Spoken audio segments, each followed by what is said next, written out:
Sabbath keeping in the ancient world was not at all a negative experience. There were many blessings and benefits that came from observing the seventh-day Sabbath. For example, Sabbath is a time when you wear a dress you did not wear any other day. They always have their what? Sabbath clothes. It was a time when you enjoy food prepared in very special dishes, so as to experience the delights of the Sabbath. In fact, the rabbis would say, don't eat too much on Friday because you want to be ready for the Sabbath. Because Sabbath was a time to eat more. It was a day greeted with cheers and a day of joy. It was a beautiful and lovely time. And there were even some rabbis who allowed one further indulgence. Listen to this. Some rabbis say that if there is a wife, you know, this is a world dominated by men, so this is really surprising. If there is a wife, the rabbi is saying, who haven't enjoyed her, how do we say it, her conjugal or her marital privileges, you know what I mean? When Sabbath comes, she can demand free. She can say, honey, it's almost Sabbath.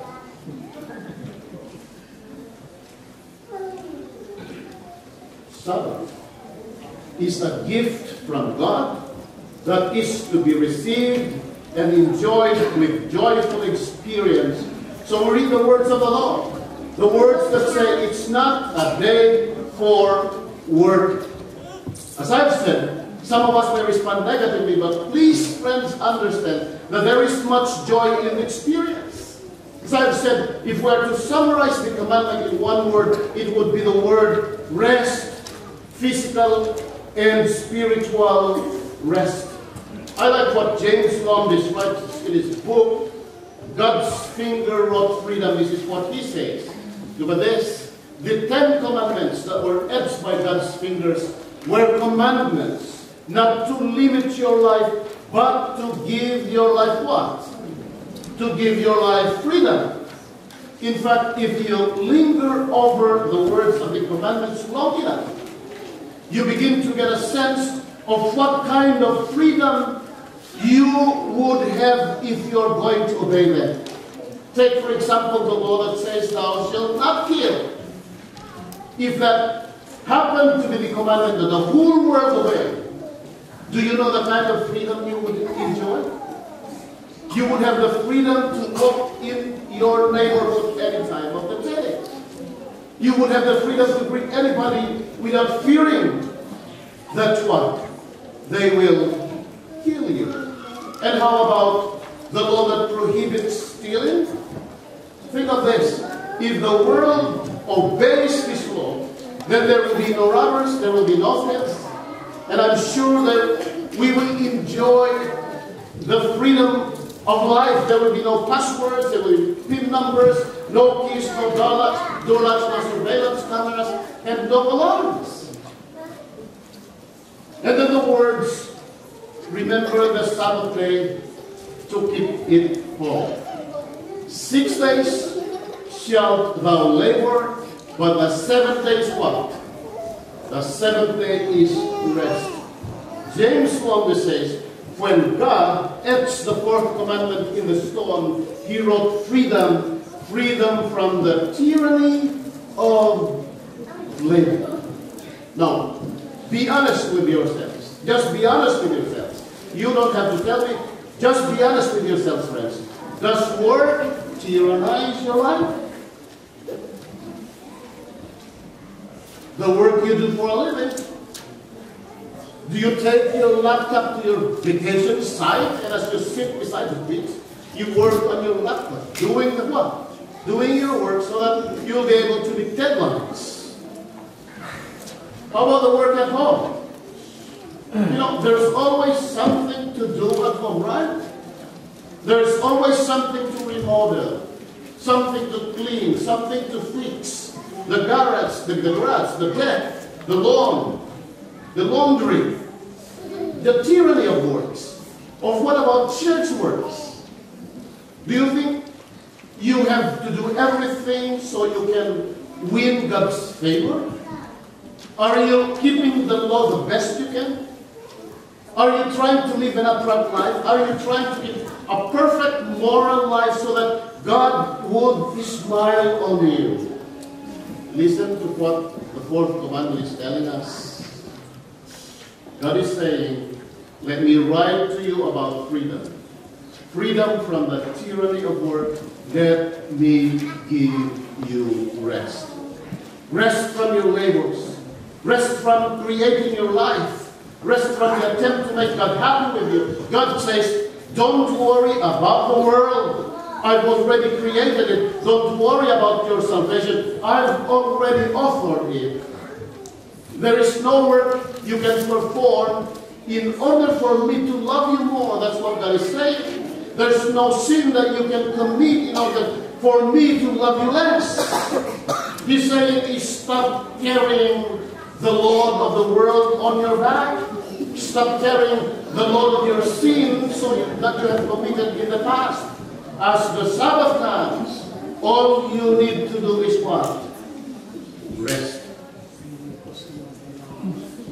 Did you know that a lot of famous authors in the evangelical world have written honest and authentic views about the Sabbath, especially the seventh-day Sabbath? Look at this. Ruth Haley Burton in terms of Sabbath keeping. She says, on the Sabbath, body and soul reach out for time of a different sort. Time that is full of space rather than activity. Time to watch the burning bush in your own backyard.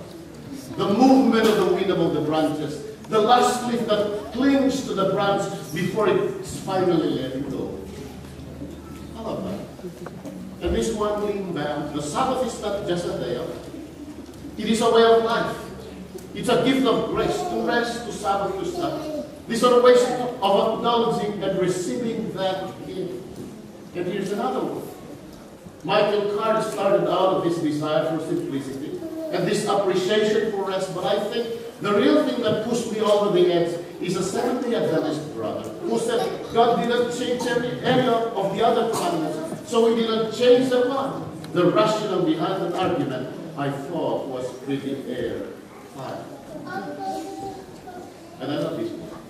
By Rob there, Sabbath is taking a day, a week to remind myself that I did not make the world, and it will continue to exist without my effort. Sabbath is a day when my work is done, even when it isn't. Sabbath is the day when it is my day to enjoy. Sabbath is the day when I fully am available to myself and to those I love most. Sabbath is the day when I remember that God made the world and He said it was good. Sabbath is the day when I produce nothing. Sabbath is the day when I remind myself I'm not a machine. It's not a day when at the end I say I didn't do anything, yet I don't feel so guilty. Sabbath is a day when my phone is turned off. I don't check my email and you can get all of it. On this day, indeed, Jesus wants to give our soul, to give us the shalom of God, and we have to stop, to slow down. We have to sit still and look out at the window. And here's one more. This one is from Mark Jim Allen. He's the pastor of Vancouver New Life Community Baptist Church.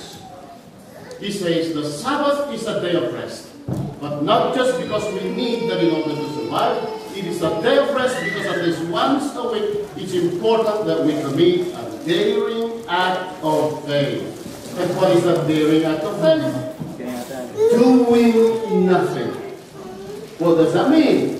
Sabbath is to know that God will sustain us whatever circumstances may come. Look at this. The genius of the Jewish Sabbath is that it begins at night. The Sabbath starts as we get ready for bed. In fact, God inscribed this in the very act of creation story. The rhythm of God's creative work is not day and night, but the other way around. This Hebrew evening morning rhythm conditions us to the rhythm of grace. We go to sleep, and God begins to work. As we sleep, He develops His covenant. We wake and are called to participate in God's creative action. We respond in faith in work, but always grace is previous and primary. We wake into a world we did not make and into a salvation we didn't earn. Did you get that? Evening, God begins without our clock. Help in this creative day. Morning, God calls us to enjoy and share what He has made. Now, to summarize all what these evangelical theologians have written, I can have this way. Sabbath is an act of faith because on this day we stop from our work, whether we're done or not. Of course, there's so much yet to be done.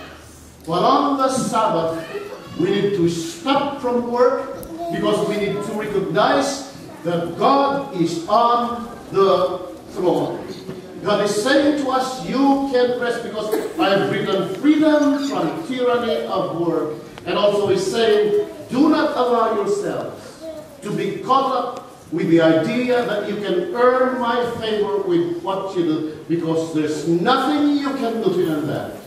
All you can do is accept the work that I've done for you.